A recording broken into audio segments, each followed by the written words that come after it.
Assalamu alaikum everyone, welcome to my YouTube channel. Haider Mir Zaman here. By profession I'm an advocate. So today's topic is regarding registration of rent agreement. आज हम rent agreement की registration के हवाले से बात करेंगे और rent agreement को रजिस्ट्रेशन करवाने का प्रोसेस क्या है, रेंट एग्रीमेंट की इम्पोर्टेंस, और साथ ही साथ अगर आप रेंट एग्रीमेंट रजिस्टर नहीं करवाते तो कितना फ़ाइन हो सकता है। अगर आप फर्स्ट टाइम मेरे यूट्यूब चैनल पे आए हैं so kindly make sure to subscribe my channel, it gives me a lot of encouragement. So first of all हम देखते चलें कि रेंट एग्रीमेंट की इम्पोर्टेंस क्या है। जो रेंट एग्रीमेंट की इम्पोर्टेंस है वो ये है कि आप एक मालिक मकान और जो किराएदार है वो लीगली बाउंड हो जाते हैं कि जो शराइत एक दूसरे के दरमियान इनकी होती हैं, दोनों एक दूसरे के लिए लीगली बाउंड होते हैं। और वो अगर कल कलां को कोई मसला दरपेश आता है या कोर्ट तक कोई मामलात चले जाते हैं तो उसमें भी उन दोनों की, मालिक मकान की भी और किराएदार की भी दाद रसी हो सकती है। आज हम देखेंगे कि रेंट एग्रीमेंट को रजिस्ट्रेशन करवाने का प्रोसेस क्या है। इसमें हम अगर ये देखते चलें कि जब एक रेंट एग्रीमेंट तश्कील पा जाता है मालिक मकान और किराएदार के बीच में, तो उसमें ये होता है कि हमने उस रेंट एग्रीमेंट को रजिस्टर भी करवाना। हालांकि हमारे माशरे में अगर देखा जाए तो अमूमन ज़्यादातर लोग रेंट एग्रीमेंट भी तहरीर नहीं करवाते, बट रेंट एग्रीमेंट बहुत ज़रूरी है और उससे भी ज़्यादा ज़रूरी उसकी रजिस्ट्रेशन। एग्रीमेंट किसी भी दुकान का, फ्लैट है, अपार्टमेंट्स हैं, आपका ऑफिस है, कोई प्लाजा है, कुछ भी है, सब का रेंट एग्रीमेंट होना चाहिए और उसको तहरीर करवा कर उसकी रजिस्ट्रेशन करवानी भी आपके लिए ज़रूरी है। सारे का सारा लॉ जो रेंट के मामलात है वो पंजाब रेंट प्रेमिसेस एक्ट 2009 के अंडर आता है। जाए कि पहले जो रेंट एग्रीमेंट था वो रेंट ट्राइब्यूनल्स यानी कि कोर्ट्स के थ्रू इसकी रजिस्ट्रेशन होती थी, बट अब इसकी जो पावर्स हैं वो तहसीलदार और या फिर सब रजिस्ट्रार को दे दी गई हैं कि उनके थ्रू रेंट एग्रीमेंट रजिस्टर्ड होता है। ये होता है कि हम देखते हैं कि जो एनुअल रेंट बनता है किसी भी प्रॉपर्टी का, घर का, या जो भी आपने चीज़ किराए पर दी है, उसका जो एनुअली रेंट का जो 5% बनता है उसके बैंक के थ्रू स्टैम्प पेपर जारी होते हैं।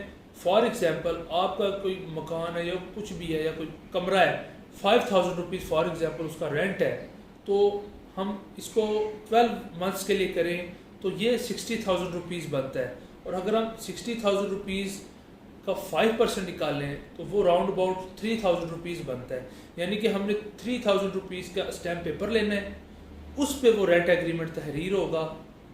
उसके बाद हम वो एग्रीमेंट लेके तहसीलदार या सब रजिस्ट्रार के पास चले जाए। हम वहाँ पे जब अपना तहसीलदार या सब रजिस्ट्रार के पास पेश होंगे, वहाँ पर हमें एक विटनेस, एक आइडेंटिफायर जो आइडेंटिफाई करेगा कि यही लैंड ओनर है और ये उनके जो किराएदार है या टेनेंट है।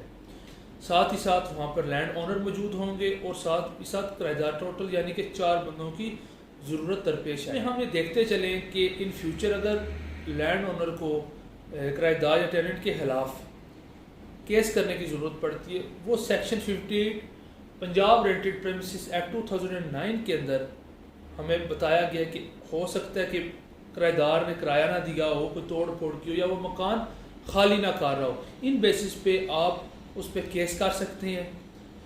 और इसमें यह है कि जब आप अदालत से रुजू करते हैं तो अदालत फर्स्ट ऑफ ऑल आपका एग्रीमेंट देखती है कि आपने स्टैम्प ड्यूटीज़ पूरी पे की हुई हैं। अगर आपने मेरा स्टैम्प पेपर वाला अगर वीडियो नहीं देखी तो यहाँ पर ऊपर लिंक आ रहा होगा, आप उसको वीडियो को देख सकते हैं। अगर आपने स्टैम्प ड्यूटी पूरी पे नहीं की हुई, आपका केस काफ़ी हद तक कमज़ोर पड़ सकता है। फर्स्ट ऑफ ऑल आपका स्टैम्प ड्यूटीज़ पूरी पे होनी चाहिए, जो मैंने भी बताया जैसे आपको।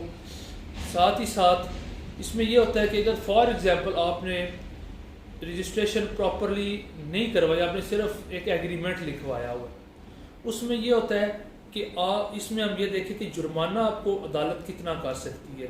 इसमें जो अदालत है वो आपको राउंड अबाउट 10% एनुअल जो आपका रेंट बनता है वो 10% आपको जुर्माना कर सकती है। लेकिन हम अपने माशरे में देखें तो मोस्टली हमारे यहाँ लोग एग्रीमेंट भी नहीं करवाते कि यार मेरा ये बड़ा अच्छा दोस्त है, ये मेरा फ़लाँ रिश्तेदार है, इनसे मेरे बड़े अच्छे ताल्लुकात हैं, इन बेसिस पे यार अब क्या हमने लिखने पढ़ने वाला काम करना है। लेकिन अब देखते चलें कि जो रेंट एग्रीमेंट है या कोई भी एग्रीमेंट है उसकी बहुत ही ज़्यादा इम्पोर्टेंस है। आप कुरान में देख लें, कुरान में भी अल्लाह पाक ने फरमाया है कि जब भी मुसलमान आपस में कोई फाइनेंशियल मैटर्स हों तो उनको तहरीरी तौर पर लिख लिया जाए और साथ में साथ गवाहान भी ऐड कर लिए जाए। तो देखिए कुरान में भी एग्रीमेंट की कितनी इम्पोर्टेंस है और ये कानून शहादत में भी हमारे ऐड किया गया है कि जब भी एग्रीमेंट हो तो फाइनेंशियल मैटर्स हो आप उनको इन रिटन फॉर्म कर लें, एग्रीमेंट तहरीर कर लें, साथ ही साथ आप गवाहान भी उसमें ऐड कर लें ताकि कल कलाम को कोई मसला परेशानी ना हो।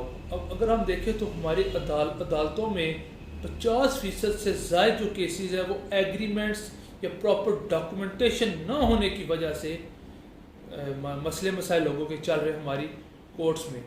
तो कोशिश करें कोई भी फाइनेंशियल मैटर हो, रेंट एग्रीमेंट्स हों, आप उनको इन रिटन फॉर्म तहरीर करवाएं और उसको प्रॉपर तरीके से रजिस्टर करवाएं ताकि कल कला को आप भी महफूज रहें और आपके घर वाले भी महफूज रहें, नहीं तो ओवरऑल फैमिली के लिए एक प्रॉब्लम बनती है। मुझे उम्मीद है आपको ये वीडियो पसंद आई होगी। इंशाल्लाह नेक्स्ट वीडियो तक मिलते हैं, तब तक के लिए अल्लाह हाफिज़।